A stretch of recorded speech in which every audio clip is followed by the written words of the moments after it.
Good evening. It's Wednesday, and it only means one thing, as we know. It's comedy time. UK Comedy Channel, Wednesday night. Like and subscribe. That really helps us move the thing forward. But what have we got on for you tonight? Something really special, actually. Really special. Not just a good friend of mine, but a fella that's just about everything in the entertainment business there is. He's a writer. He's a promoter. He's an after-dinner speaker. He's a comedian. He's an actor.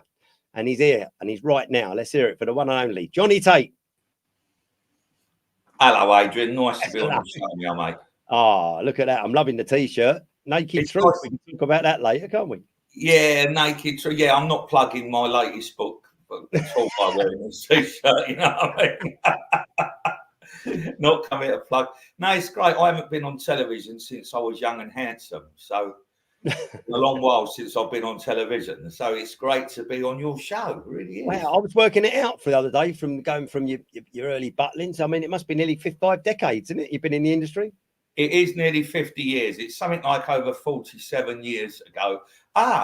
Someone's just put up on the screen. That was the Who's first good-looking fella. I'm the handsome fella. I'm the handsome one on the. Is it the right or the left? Well, there's a girl on one end. I'm on the end there. I'm with Roy Hudd, and that is the first ever time I was ever in the newspapers. And my mum, God rest her soul, every time I was in the newspapers, she'd go out and buy 6 copies and keep one for herself. She'd send one off to me and she'd send it to everybody. And people were forever saying to her, "Your Johnny's in the newspapers today." And she'd go out and buy 6 copies. And then after a while, someone would go, "Your Johnny's in the newspaper today." She'd go, "Oh, he's always in the fucking newspaper."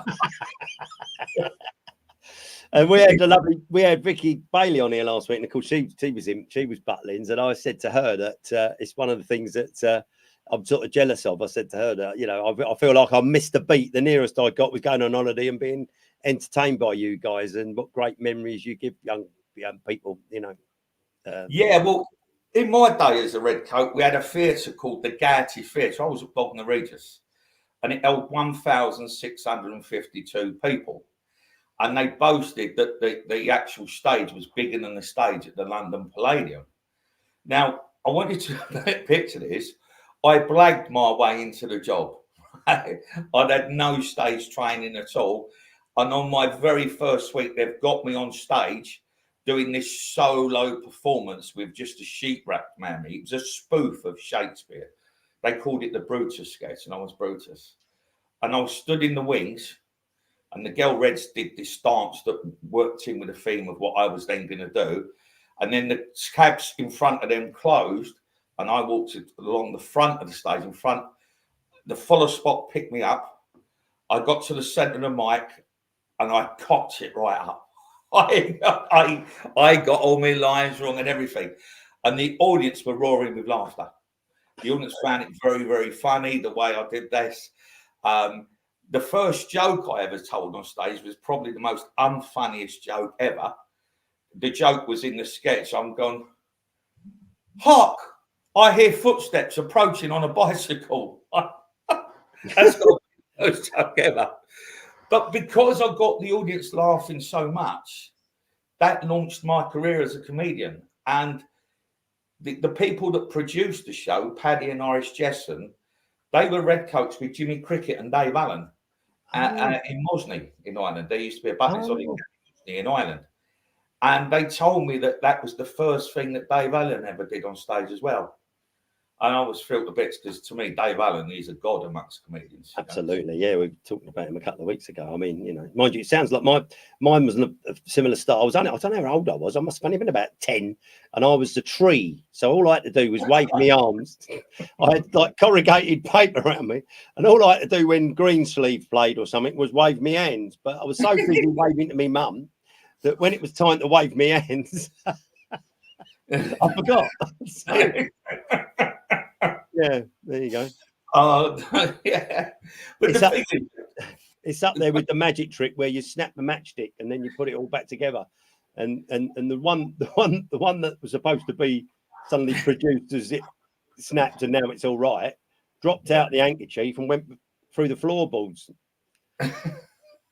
What now? Yeah. Anyway, sorry, I didn't mean to interrupt. Go on, carry on. No, I mean, I've got to talk about this side because everybody thinks our job's very glamorous, right?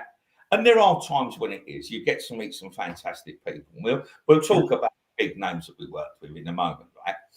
But let's talk about the night the comedians died. The year was 2007, and England were playing in the Rugby World Cup final against South Africa. My namesake Tait scored what looked like a winning try. The place was going wild, and it got disallowed. Now, the match finished at about 9:45, and all the comedians were on stage at 10 o'clock. Where I was working had two venues. I was playing the main room, and there was a duo was supposed to be playing in like the lounge area, the lounge bar room. I'm going to call it a lounge bar room, sort of gastropub thing. Well, immediately England got beat in the Rugby World Cup final. They done a runner. They were on their toes. Bang, they were off. The entertainment manager was fuming. Now, I would have done a runner, but I was skint. I needed the money. Knowing full well I was going to die a death, I went on stage. And my goodness me, you could have heard a pin drop. The place was just silent. Everyone was on the floor. And I come off and the compere went, "Oh, that was really good." I went, "No, it weren't. I just died." He said, "At least you've got a clap in the chair more than anyone else ever gets at this place." I'll go in the dressing room, I'll get changed. I'll come out and one of the resident entertainers, one of the girls said to me, "Nice one." I said, "It wasn't. I just stood there and struggled for 45 minutes. She said, "Yeah, but you did 45 minutes. Comedians normally only do about 20 minutes when they're here." And if you remember that night, as you were driving home, your phone was ringing all night. All the comedians were ringing each other up. Every single one died of death. Terry Doughty was the loveliest one. He phoned me up and went, "All right, Terry, how'd you get on?" He went, "I was right on me ringer." That was Terry's expression for dying. And I wrote an article for Cabaret UK about it. I entitled it "The Night the Comedians Died." Remember that? I'm trying to think, what year was that? 2007. You would have remembered it because you would have died of death. Yeah, I remember. The one I remember was when I think one of the football was in Essex, and we got. I think we didn't lose, but we tied with some bizarre country. I can't even think what it was, but no one had, I think they only started playing football a year before. Do you know what I mean? And that was like that. But I don't remember the 2007 one. That's funny, isn't it? I can't remember that. But anyway, that's not the point. Yeah. So there we are. But of course, X Factor 25. That was that was a big part. I know. Oh, there we are. Look. Oh, Factor 2025. There's a review that was in the newspapers. Factor 2025 was a satire on modern day TV talent shows. There's, believe it or not, those of you that are watching, Adrian Doughty is the one in the dress waving the mop about. Adrian played a great character in that, based on Mrs. Doughty. There you go, dear. Once the father of my children passed away, that was it, dear. The other guy, we wrote the funniest lines for him, and he used to steal the show every time, was our late friend Marcus. He's not dead. No, he's not dead. He's just always late. He'll kill me for that one, but it's true. It's all right. You don't know my address. So, Marcus, love you, brother. We'll have to put this show together again and get the old cast back together. But what happened? We had this show in the West End of London. That review there was from a performance. That was a performance in the West End of London. I'm not sure where that performance was. That was in the theatre near you, I think. That was in the theatre near you. Wellingham City, the Hawthorne. Yeah, that's the one. Yeah. So when we went to the West End of London, we were all excited, and on the day of the show, you phoned me up, Adrian, bless your heart. I did. And you went, "I ain't going to make it. There's an ambulance on its way." And I'm like, "Are you all right?" I think it was more. I think I'm having a stroke. You had a stroke, right? Yeah, At the same time, I was getting text messages off another cast member who I had to say, "Look, just go away." I'm not going to badmouth anyone, so I'm not going to say who it was. And so I've now 2 cast members down on a show that was well rehearsed and had already played quite a few venues. And now we're at the big one. We're at the West End of London. So I travelled into London on the train, rewriting the script. I had to rewrite the script on the way there and walk into the theatre and say to the cast, there's the script for it. And this is my point about the business not being as glamorous as people think it is. It can be really stressful. Yeah. I'd like to give a no, isn't it? Because only next year it is 2025. And yeah, that's right. I wrote that in I think it was 2009. I wrote it.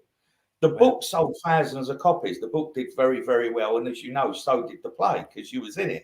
Yeah. And we keep talking about reviving it, and I think maybe we should bring it out next year because it was the year that it was supposed to be set in.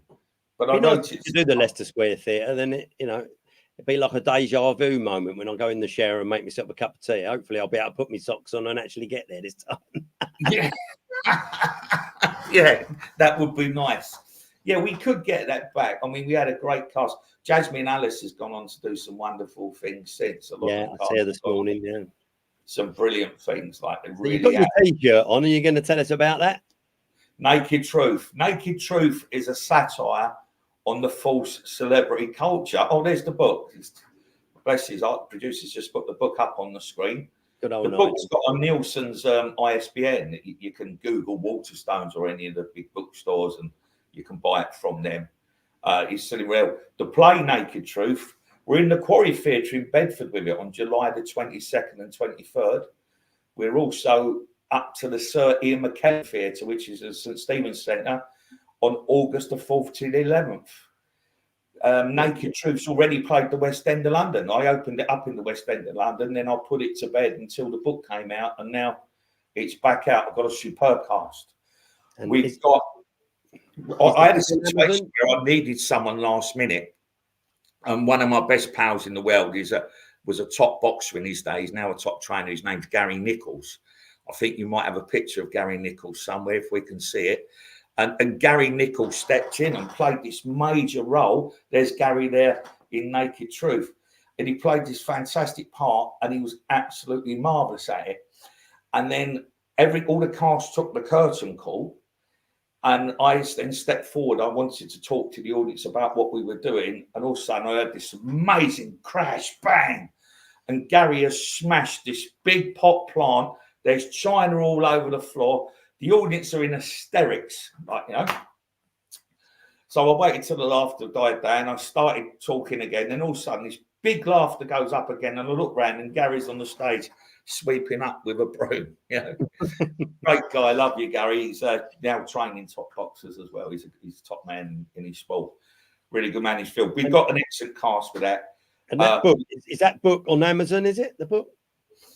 Yes, you can get it on Amazon as well. Yes, yeah. I prefer if you got it from Waterstones because I'd like to be Waterstones bestseller of the month. Oh, that's all right. That would be nice. We've got an international cast in Naked Truth. We've got Zuza Tahunu. I bet I pronounced her name wrong. Zuza Tahunu is playing the part of the assassin. She's quite leggy and she plays the part really well. Now, that part was actually originally written for a man. And it was Ian Blocks Robertson who played the part in the West End. Ian Blocks, when I contacted him to play it again, his wife's not well, bless her, she's been treated for cancer. So Zuza came along to audition for another part.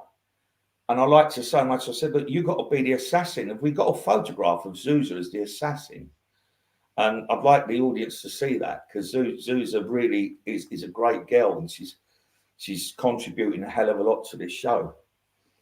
And maybe we're going live from Hollywood next week, Beverly Hills. So but maybe the week after we could maybe look at perhaps getting them on, and we can all have a bit of a chat with them, and maybe that would be lovely. You've got some great characters. I'd like to mention a few of them. Jessica Ivy. I need to mention you. If we got a photograph of Jessica and I in Forbidden Fruit, right? I was talking about how I mucked up the first time I went on the stage, and Yeah, we got to. Ah, there you go. There's Jessica Ivy, and there's myself. I shaved my head for the part. I even put on a bit of weight for the part as well, as you can see. You're good. You're good. You are a true professional. What a commitment to the task. I had to eat a lot of pies to get like that. So we decided that there's this fantastic drama festival in Welling called the Welling Drama Festival, and it's held in a theatre called the Barn. So we decided to air Forbidden Fruit for the very first time, and this was only 3 weeks ago. Now, I had somebody else cast for the part, and at the last minute he said he couldn't do it. Now, given the fact I wrote Forbidden Fruit 7 years ago, so I knew what it was about, but I couldn't remember what it was. So I, in a space of less than 2 weeks, attempted to learn the script, and I cocked up big style. Probably the worst performance I've ever done in my life. But Jessica Ivy, the girl you saw with me, because of her true professionalism, she pulled it off. She actually made up for the fact that I was on stage not knowing what I was doing. So, and Jess is playing a major part in Naked Truth as well. And there's a part in Naked Truth, and if we can get the photograph of Jessica Ivy when she's on her knees in Naked Truth, I'll tell you the story behind it, because there's a lovely story behind that scene. That's me and Frank Bruno. Right. Okay. I'll tell you about Frank. I love Frank. Some good stories about my career is I get the opportunity to work alongside the big names in show business and in the sport. And there's Frank Bruno and I on stage together, and I was interviewing him. And the question that everybody wants to ask Frank, I asked. I said, Frank, when you fought Mike Tyson, you hit him and you really caught him with one, and his knees went. What was the thought that went through your head at that point? And Frank just said to me, I thought, oh shit, now I've upset him.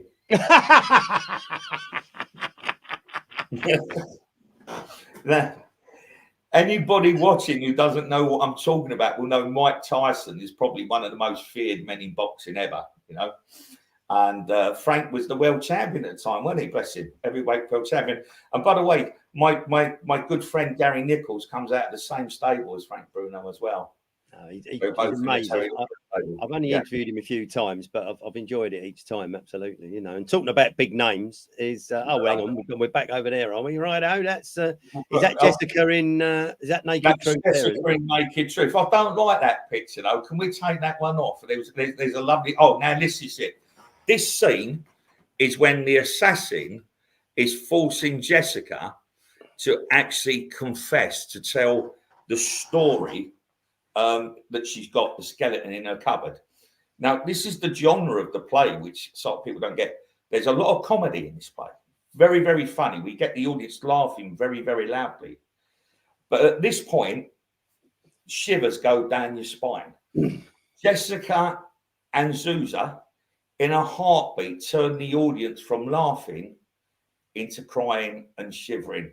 And what's actually happened is she's forced to undress. She's kept herself covered up. There's no naughty bits being shown whatsoever. And then she's forced to tell the story of the skeleton in the cupboard. And Jessica can actually, such a great actress, all of a sudden she's just pouring with tears down her throat. You know, that's a very important thing in Naked Truth. I think that hopefully by the time we get the girls on and everything, and this goes out and all the work that you're doing, let's hope hope the theatre's full. But you were saying just now you was working with international stars and celebrities, and of course one we've both also got in common, of course, is the late great Joe Longthorne. Joe, what a lovely guy. Yeah, I was doing a show. Mal Ford and Gene Parks were putting on a show to raise funds for the Parkinson's Society. As you know, Gene's got Parkinson's, you know, and I was booked to do Compare and Spot. And there was full of celebrities in the audience. And I got Joe Longthorne on stage with me. I got Bobby Ball on stage with me, all these big names from show business. And Joe offered me his tour. And I had 3 years touring as the support act to the great Joe Longthorne. Picture that just come up there. Oh, sorry, you've took it off now. If you'd like to put the picture back up, because there is somebody we would like to talk about. Of course. This was Joe's 60th birthday party. And Adrian, I believe that you were sat on the end. Oh, I took the picture. You're just out of the shot here, you know. I took the picture. Oh, did you? Oh, did you No, take no, it? Johnny Casson. Johnny Casson took the picture. I apologise. Johnny Casson, Casson, yeah. Well, Yeah. on my right is the great Kenny Lynch. What a lovely man Kenny was. Great entertainer. And sadly, he's passed away. And on the far right is Rosemary. Rosemary sold millions and millions of records. And at the moment, the showbiz world is grieving because we lost Rosemary just 3 days ago. Rosemary passed away. Yeah.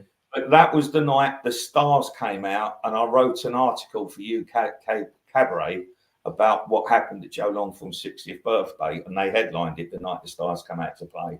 And something, I don't know if I told you this, but not his 60th birthday, but when he first came back from being ill, I think the second time, and I supported him at the Palladium. We've been trying to get hold of the content from that night, and it looks like I will actually have a bit of actual content of me actually stepping out on the London Palladium for the first time. So it's actually quite a big one for me, that one. If we can get that out there, that'd be great. That was a big day for us all. Yeah, that was great. I mean, I've never seen so many big names from the world of show business in one place. So in my life, that was a great night, very good. And okay, of course, down to earth, you do your you're quite good with your charity work. You came along and done my auction at our ladies' night to raise money for fire engine to, 2 fire engines, which we did get, that are one either side of London, that actually go up, I believe, about 36 floors, where they only ever had a fire engine that went up about 14 floors. So, so I know you do a lot of charity, and of course you do local charity as well, like your football club. You're the fundraiser for that, aren't you? Is that about right? Cody Cott, is it? Football Club, yeah. Now, Codicott Football Club playing the South Midlands Spartan League. There's a picture of Tony Cotty, who stood in the middle there. He is an absolute legend amongst the West Ham supporters. All the West Ham supporters absolutely idolise him. And he came and done a fundraising event with us. And on the other side, I'm on one side, is the chairman, and he's a legend in the area. Everybody knows him in grassroots football. It's a guy called Jim Bundy. Now, we've had Tony Cotty, Frank Bruno, Paul Merson, Ray Parler, Chopper Harris, all the big stars from sport come and do fundraising events. And we're actually looking for sponsors. So if anybody would like to sponsor a football club, please get in touch with me. You see my name. I'll put you onto Jim Bundy. He's the chairman. He's an absolute legend. He works hard for the club and for the local community. So please do come on board. Come and join us at Codicott Football Club. You'll have a ball. Talking about Joe Longthorne just now, of course, you also toured with Freddie Starr for a few years, I think. When Freddie, what a lovely man! I had a great time touring with Freddie. He was barking mad, by the way, but barking mad in a nice way. I don't think anybody would disagree with that. There he is, bless him. There's Freddie there. Now, if Freddie was still alive and he heard me say that, he wouldn't mind. There's Freddie and I on stage together. A lovely man. I turned up at a venue one day. I went, all right, Freddie, nice to see you. He said, good show last night. I said, cheers. He said, we'll do a double act tonight. Just said that to me. And no script, no nothing. And there we are bouncing off of each other on stage. Lovely, lovely man. He loved playing tricks on people. He was working with Shirley Bassey. And Shirley used to like to have lots and lots of flowers in her dressing room. And before the show, Shirley Bassey was out front sand checking, and Freddie went in her dressing room, nicked all the flowers and put them in his, and she banged him on the top. One time, whatever time you got to a venue, Freddie was always already there. Freddie used to get to his gigs really, really early. And I've turned up at a theatre one time, and instead of, for some reason, I didn't go in through the stage door. I came in through the back door. And I walked through the auditorium, and as I was walking through, Freddie had this Tupperware container, and he's sort of wrapping it like that. And all the theatre staff are going, like, you know. And as I walked up, Freddie's gone, want some maggots, Johnny? I went, oh, yeah, cheers, Freddie. I put my hand in, grabbed an handful, put them in my mouth, carried on eating, and just carried on walking to the station. To which the theatre staff were now gagging, but it wasn't maggots. It was some kind of dried fruit. Some dried sweet sort of thing that looked like it. Well, and he looked like maggot. He did something when he was on television. He done it to Yeah, no, Vanessa Feltz, wasn't it? No, was it? Yeah, Vanessa he started chucking them in the audience, didn't he? Yeah. And she got the needle because she thought she had maggots down her top, but it wasn't. It was this sort of like dried sweets, but it did look like maggots, like, you know. And Gary Bushell with the knife throwing on there. Do you remember that? Yeah. Gary Bush. I hadn't seen Gary Bushell for a long time, actually. He used to be popping up all the time, didn't he? Well, I saw him last May. I'd done the laughter classes for Jim Davison, and he's one of the judges. Yeah. So that was good fun. And good. going back to quite interested, isn't it? A bit like a lot of the sort of Bobby Darrow and Brian Connolly and that, and what a fabulous voice that Freddie Starr had. Amazing.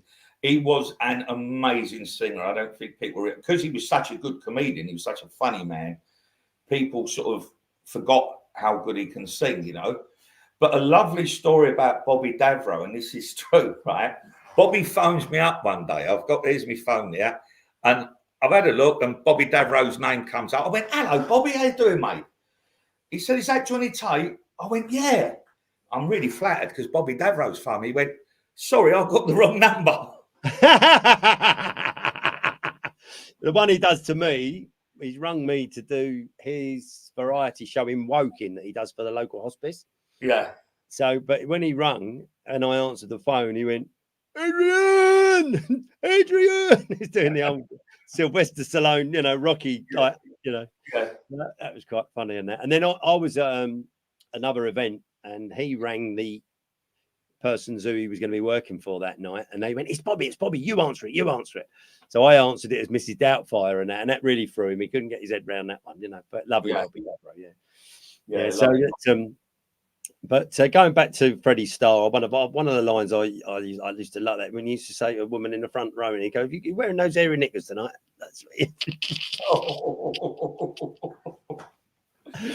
But he used to love that one, didn't he? I used to love that one. And I'm going to work for a girl in Spain in October with the boys, with Russell Hall and Danny Blue, and she used to tour with him. You probably know her, actually. Do you? Thinking about it, Sienna something or the other. Sienna. Can't remember anyway. Anyway, I'm really bad. The name's Adrian. Yeah, anyway, girl, yeah. So she was with him for a little one, you know. Yeah. So, any other highlights you could tell us about any of the greats that you've worked with? Well, Paul Gascoigne. Now, what a great character he is to work with. Now, Paul Gascoigne was the most naturally talented, gifted footballer going, and I've had the pleasure of working with Paul lots of times. Another great footballer who I've met is Glenn Hoddle. Now, there's myself from Gaza there on the screen. And if you follow football, a lot of people, regardless of what football team they support, would say that Glenn Hoddle was probably the best passer of the ball going and the best reader of the game. You know, he could kick the ball up the field and drop it on a sixpence. So Paul Gascoigne said me this story. He said when Glenn Hoddle was manager of England, and he got all religious at one point, and he went up to Gascoigne and he said, "I found Jesus." And Gazza said, "Blimey hell, boss, that must have been one head of a pass." Loved working with Gazza. I like it when he talks slow, though, because when he talks really fast, I've got to interview him on stage, and I have a job understanding what he's saying. And slow down, Gazza, I'm not getting what you're saying.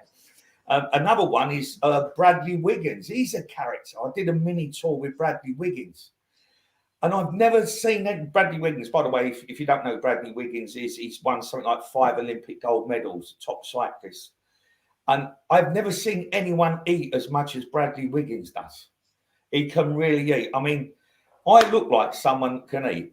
In fact, a good friend of mine, a guy called Tony Lutkin, is always telling people that I've had a lot on my plate. But I'm not kidding you. What Bradley ate in one day would feed me for a week, and yet he's as fit as a butcher's dog. Bradley is very fit man, you know. He did win a few medals, though, didn't he? Goodness me, he was. Yeah, I think it was 5 Olympic golds. I hope I'm talking off the top of my head now. I hope I've got it right. It was, but yeah, he was also the first Brit to win the Tour de France. I haven't followed and he got knighted. That's true. Yeah, I know that. Yeah. Well, see, one night we was on the Isle of Wight. We played the Shanklin Theatre on the Isle of Wight. And what we'd done is we travelled from the ferry port in my car to the hotel, and we got a taxi from the hotel to the venue, because the idea was we was all going to go out for a curry and a drink afterwards. So we're in this curry house, we're really drunk, and Bradley and Ben, who's the tour manager, the tour promoter, decided we're going to walk back to the hotel. Have you ever been to it? Well, you have been to the Isle of Wight. We've been on the Isle of Wight together, right? It's all hills, isn't it? I was coming to that. You weren't getting away with it. It's all hills, isn't it, right? So I ain't going to walk. I'm not having none of this. So I go up to the restaurant manager. I said, you see that man I'm with? He went, yeah. I said, he is a sir. He's been knighted. Sir Bradley Wiggins. And I Googled his name and I went, look, there he is there. He's blimey. He's really excited. I've got a famous person in my restaurant. He said, and who are you? I said, I'm Johnny Tait. And so he's Googled my name and he's seen some stuff come up about me. And he now thinks I'm famous. I'm not famous. Anybody looking in? I've just worked in showbiz for a long time. So he's going, oh, I've got these famous people. So he said, can I take a photograph of you? And I want to frame it and put the three of you up on my wall. I said, only if you give us a lift back to the hotel. And so Bradley Wiggins and Ben, the tour manager, thought I was being really cheeky. I said, well, I'm not walking up that hill, right? It's all hills, this place. So he did it, and I managed to blag a lift back to the hotel on the back of Sir Bradley Wiggins, you know what I mean? So if ever you're sort of going anywhere and you need to get home, take Bradley with you, you'll get a free lift. The Isle of Wight, what is it about the Isle of Wight? It's just cosy, isn't it? I always feel it's cosy. I mean, I know you're only going a little bit across that Solent, but it's just cosy, isn't it? And of course, when you come back, there's always all the other comedians are on the boat. Everybody's been and done their gigs, and everybody, you know, it's quite a little meeting place, really, isn't it, on the quiet? Fantastic. Yeah. I mean, and I know if you're coming back the night of the gig, there's one thing. I don't know if it's still like this because I haven't done the Isle of Wight for a couple of years now. But if you miss the 11 o'clock at night ferry, you then got to wait till 1 o'clock in the morning. Right, yeah. And many times I've been hacking along trying to get 11 o'clock. And I've just missed it. And you sit there and it's just full of entertainers, absolutely full of them, all thoroughly teased off because they missed the 11 o'clock ferry and go on that wait till 1 in the morning, you know. But I mean, we had, you had a great little 3 on the trot, didn't you, when we bumped into each other on the island? You know? Yeah, it was a little mini tour. You were there taking a holiday with your ex-girlfriend, weren't you? Yeah, it was, and I'll tell you what it was. It was the Isle of Wight festival. So of course you'd had the jobs come in and that, and obviously the two things hadn't really crossed in your mind. And then we had a 6-berth caravan with the two of us in, and that's why we all ended up having a few days having we had some lovely dinners, didn't we? And walks and drinks and giggles and late night natters, and I thought it was great. Yeah, that's right. I couldn't get no accommodation because the festival been on everywhere was full. I forgot all about that. Mind you, to be fair, you were competing with the Jackson 5, so, you know, credit where it's due. I think there was more people at my gig, though. No names, no pack drill of the holiday camps that you were on, but I couldn't believe what they'd done to some of the function rooms, putting like a glass wall. How the people were supposed to hear you when they're sitting the other side of a glass wall and things like that. I mean, these people that do the design, they just need shooting, don't they, one or two of them?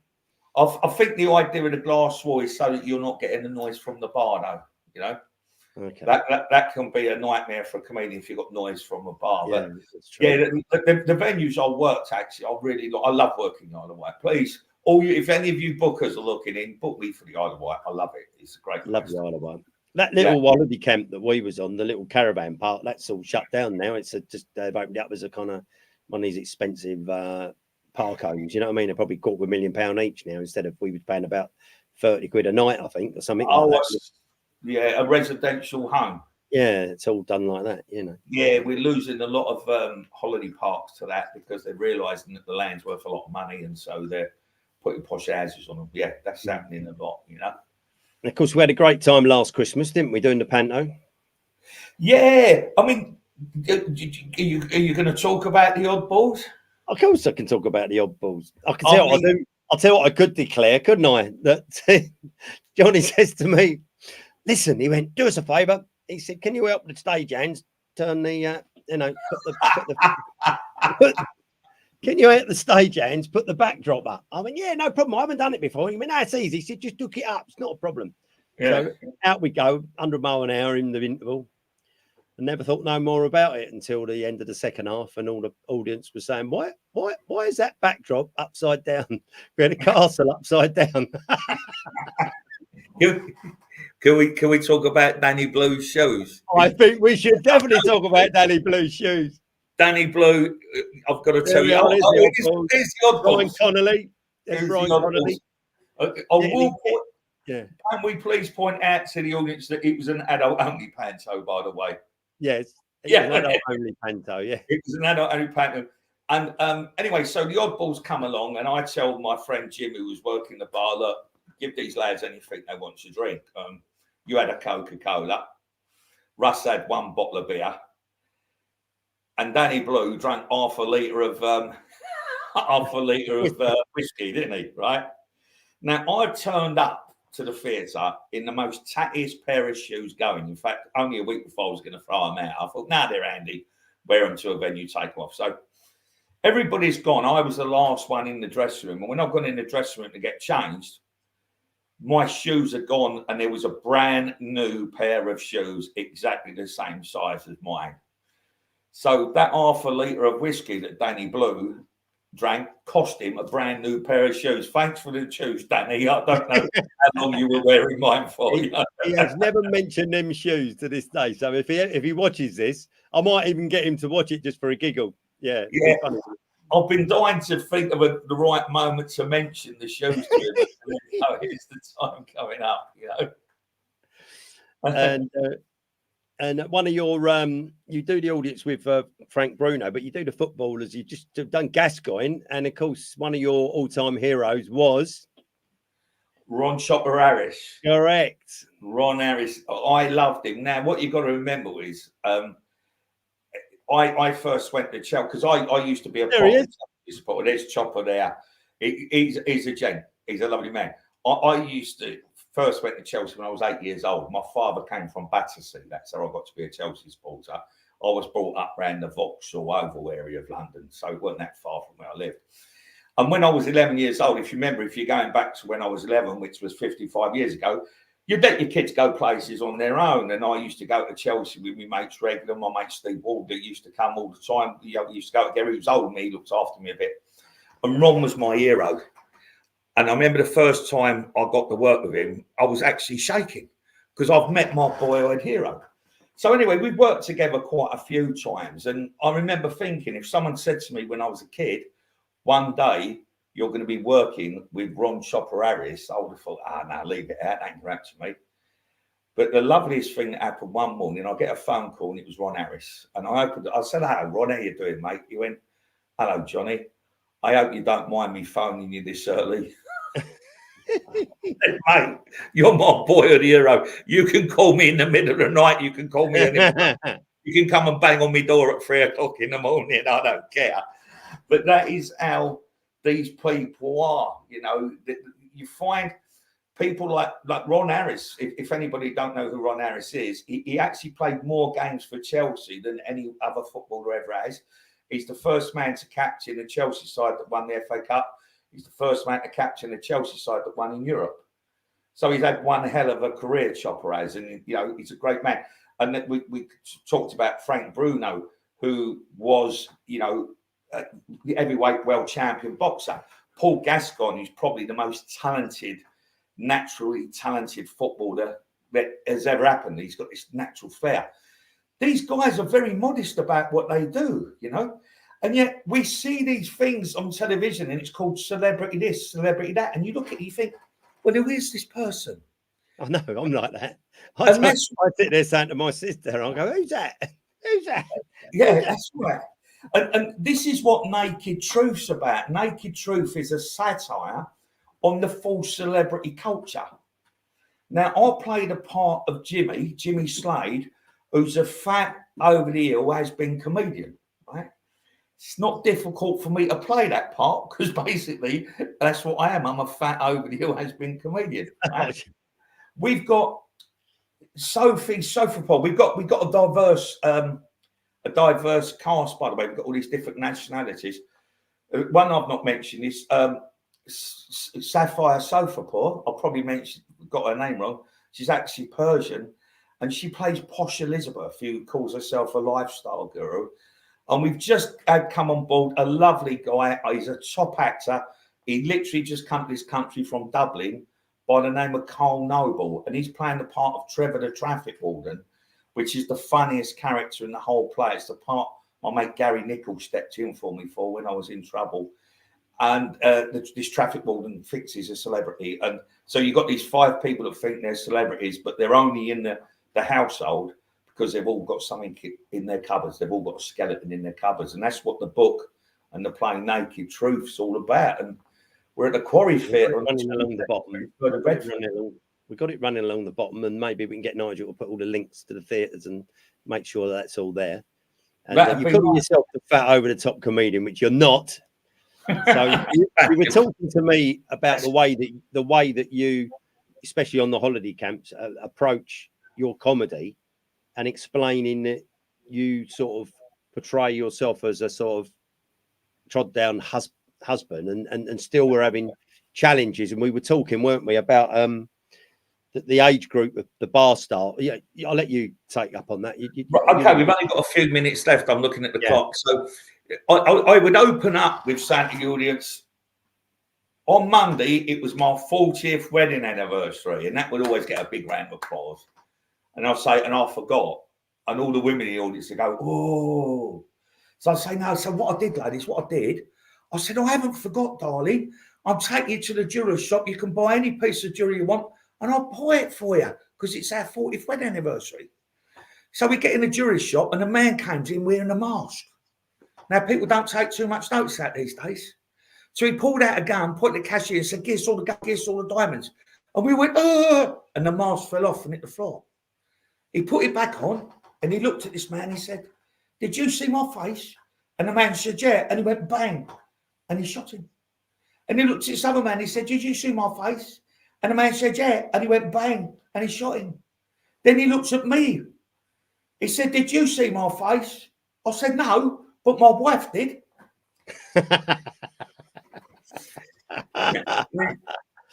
Any mature person would say that's a perfectly inoffensive gag. But a member of bar staff at one venue I played wrote a complaint letter to the head office saying he said something sexist towards women. Now, I don't know how saying that you forgot your wedding anniversary is sexist, but that was that. And he was making fun of gun crime. Now, the thing about that, now, we've not told any jokes throughout this whole show. That's the only joke we've told, is me telling that one, right? If we can't tell a gag like that, what can we tell? Exactly, yeah. Because I don't see anything offensive in that gag whatsoever. No, nor do I. That's why I asked you to tell it, because I thought, and I was listening to Chubby Brown today. He's absolutely devastated because they're cancelling him in so many theatres and sold out theatres. And you know, these are council-owned theatres that are charging people extra tax and cutting down on facilities when they could be taking money over the till, you know, making a profit and so on and so on and so on. It's crazy, isn't it? You know. But if people want, I mean, Chubby Brown's not my favourite comedian, you know. No. By no means. I mean, his humour doesn't appeal to me, to be honest with you, right? But he has made a good living from delivering what he does. Yeah. Because there's a market for what he does. And if people want to go and see him, why shouldn't they? Exactly, yeah. I don't see that he's doing any harm. Has anyone died or suffered any illness as a result of Chubby Brown? Of course they haven't. No. Yeah. So we were getting near the end. So what would you say has been the highlight of your career today? Any as a last word before we go? I would say it was the few years that I toured with Joe Longthorne, because I got to play the best venues in the world. I really did. I played the most fantastic venues. And Joe's audience were also a great audience. And also going into a bookshop and seeing my books that I wrote on the shelves, that's also a great thing to see. And I think that not only thanking you for coming on here tonight, but thanking you for all of the work that you've given all of the people, whether it's Naked Truth, Factor 25, the Christmas Panto, and all the enjoyment you've given everyone in the village. So I think that on that note, we'll raise a toast to you, Johnny Tait, and wish you well in moving forward. Thank you very much. Come back on with all the girls, and we'll have a little chat about them when I get back from Hollywood. Yeah, nice one. Yeah, it'd be great to get the cast of Naked Truth on. Cheers. There we are.